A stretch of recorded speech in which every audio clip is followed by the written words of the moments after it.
and the Rough.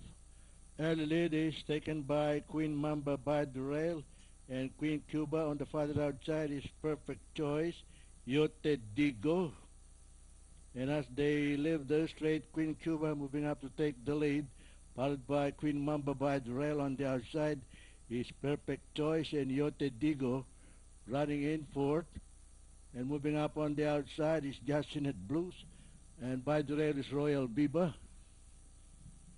And into the backstretch, it is still Queen Cuba in the lead, followed by Yote Digo on the outside, and Queen Mamba by the rail, Perfect Choice, and Royal Biba, and Jacinet Blues.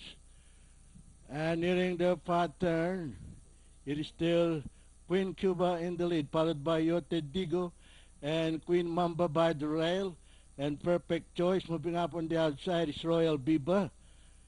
And rounding the far turn is Queen Cuba, followed by Yote Digo on the outside, and Royal Biba on the farther outside, Perfect Choice, and Cutting Edge moving up on the farther outside, and Jacinet Blues. And the last bend for home, Yote Digo by the rail, and on the outside is Royal Biba. And into the home stretch, Yote Digo and Royal Biba on the outside. Into the home stretch, and nearing the payoff line is still Yote Digo in the lead. Yote Digo, Royal Biba, Perfect Choice. And at the payoff line, it's Yote Digo, and finally, from the stable of Mr. Putz Puyat, Yote Digo, Royal Biba,